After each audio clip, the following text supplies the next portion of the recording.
Ivinany toetry ny andro eny an-dranomasina ny alatsinainy fa 7 ny volana novambra amin'ny 9 maraina ka hatramin'ny talata fa 8 ny volana novambra amin'ny 9 maraina. Foana ny fampitandremana mahakasika ny alondrano sy ny hamafin-drivotra ho an'ny morontsiraka Madagasikara. Toy izao ny toetry ny androntsika ho an'ny morontsiraka Atsinanana tanjona Bobahomby hatrany amin'ny tanjona Angotsy. Ho maina amin'ny ankapobeny ary ho avy Atsinanana na avaratra Atsinanana ny rivotra ka ho foloka hatramin'ny 20 kilometatra isan'ora. Diny mpanonja na anonjabe ny ranomasina ary ny avy-nionja ray ka hatramin'ny ray faingo 10 metatra. Tanjona Angotsy hatrany Manoro anorana malefaka any amin'ny farany pepitoana ary ho avy avaratra Atsinanana ny rivotra ka ho 20 ka hatramin'ny 30 kilometatra isan'ora. Diny mpanonja na anonjabe ny ranomasina ary ny avy-nionja ray ka hatramin'ny ray faingo 10 metatra. Manoro hatrany Taolanaro anorana malefaka any amin'ny farany pepitoana ary ho avy avaratra ny rivotra any avaratry Vangaindrano ka ho 20 ka hatramin'ny 30 kilometatra isan'ora. Ho avy atsimo kosa izany any Ankafa ka ho 20 ka hatramin'ny 30 kilometatra isan'ora.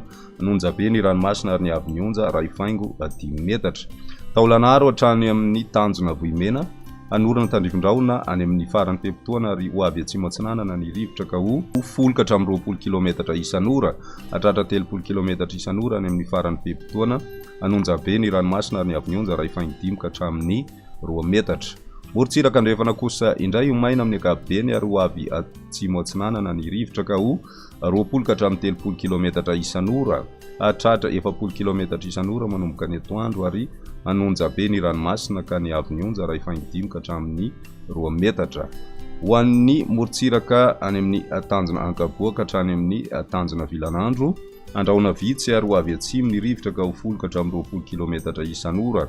Hatratra 30 kilometatra isan'ora indraindray ary ho avy andrefana na atsimo andrefana kosa izany ny atoandro ka ho 10 ka hatramin'ny 20 kilometatra isan'ora. Diny mpanonja ny ranomasina ary ny avy-nionja anodidina ny 2 metatra.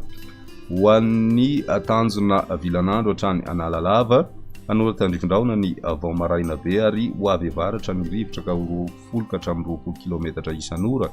Diny mpanonja ny ranomasina ary ny avy-nionja anodidina ny 4 faingo 10 metatra. Analalava hatrany amin'ny tanjona Bobahomby anorana tandrivindraona ny maraina ary ho avy avaratra amin'ny ankapobeny ny rivotra ka ho 10 ka hatramin'ny 20 kilometatra isan'ora. Hatratra 30 kilometatra isan'ora indraindray any amin'ny tapany avaratra. Ho tonona diny mpanonja ny ranomasina ary ny avy-nionja ho latsaky ny 4 faingo 10 metatra.